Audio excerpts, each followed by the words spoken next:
Welcome back to SourceFed. I'm Candace Carrizales. And I'm Mike Falzone. Oh wow. Trump's inauguration was on Friday, January 20th, 2017. I didn't watch it, but I do know what I saw with my own two eyes on the internet. It was this.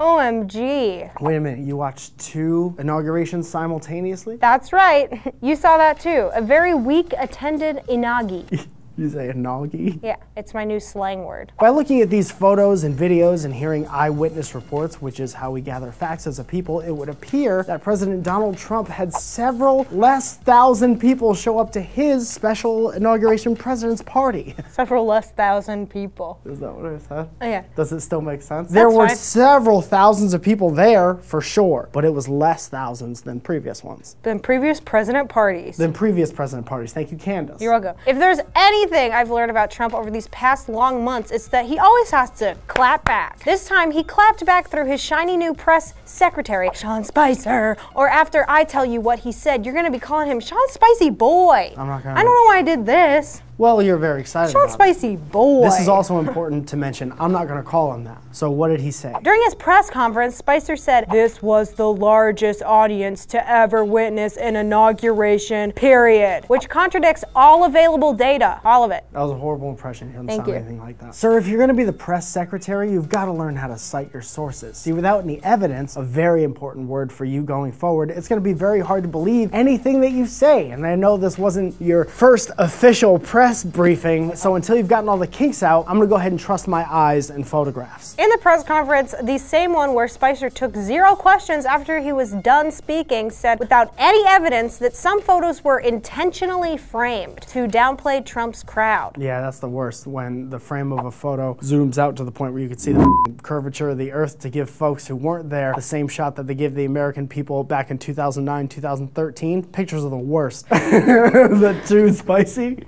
I like a little spice in my Spicer meatball.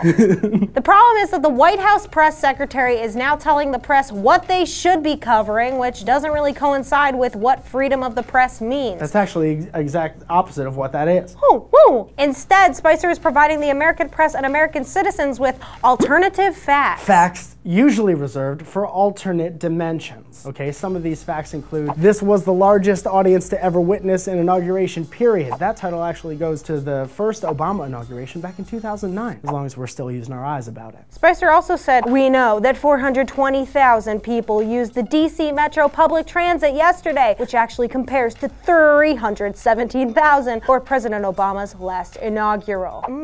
That's a spicy alternative fact, Sean, because according to The Atlantic, those stats aren't even what the DC Metro Public Transit reported. Instead, the DC Metro Public Transit, or WMATA, reported to the Washington Post that 570,557 That was almost a real number until the last second. riders used the metro system between its 4 a.m. opening and its midnight closure on Friday the 20th. You gotta go back and say the number Okay, again. but it was good. 570,557 riders used the metro system between its 4 a.m. opening and its midnight closure on Friday the 20th. Hey, I'm so sorry, Spice. That's the worst Spice Girl name ever. No, idiot. I'm saying sorry, Spicer. Because Obama's first and second inaugi had 1.1 million and 782,000 trips on the DC Metro, respectively. Thank you to the DC Metro for keeping count, because no one else did. No one else kept a count, because people just show up because it's a public thing. Here's the thing, if the inauguration was smaller, that's fine. That's fine. Some people have small inaugurations. It's really not that big of a deal, especially if you have a great personality. But here's the whole thing. You're the president, okay? You did it. Problem is, you're lying to the American people and you're picking a fight which doesn't need to be picked right now at a time where you should be coming together to unify the country, because you're the president of the country. So when you treat several million people like they're idiots, they're gonna turn you into a meme. That's obvious. Here's some of our favorite alternative facts presented by the meme version of Sean Spicer. Oprah does not love bread, period. I love bread. I love bread. Everyone knows Beyonce was the weak link in Destiny's Child, period. You are free to leave the Hotel California whenever you'd like. Hashtag Spicer Facts. And if you like those, here are a few more that we came up with this morning. The square painted on a basketball backboard is designed to teach you to shoot beyond the hoop, which is why everyone sucks at throwing waste paper into the garbage. Bret Hart clearly tapped out to Shawn Michaels at the 1997 Survivor Series, and eating crayons makes your poop look exactly like rainbow sherbet. Period. End of story. Oh, let me try. I'm really happy today. Period. Good. Great job. Oh, and this is breaking news. Oh, Spicer has also been waging a 5-year war with futuristic frozen treat Dippin' Dots, not a sponsor, saying Dippin' Dots is not the ice cream of the future. What? I just didn't want to agree with anything that he said, but I think it's important that I say that because when you're reporting on stuff, it's important to be fair and just. So I actually agree with him.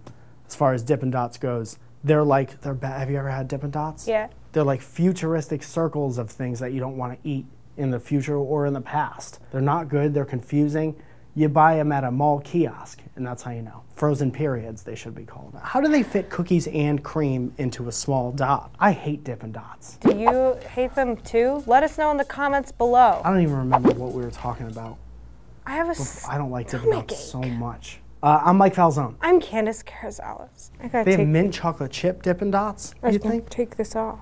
You can take it off. I'm gonna stand, I'm not done. How long will all the production people stay in this room if I just hang out? You can take the mic off and not leave it. Don't press record. I gotta get out of here. Video your dates and put them on your website? Yeah, I go on a lot of dates and I video. Go on a date with me right now. Okay. Man. And yours up? Are you sure you want to do it in full jeans, pal? I'm not really comfortable taking off my clothes. That's... Just kidding.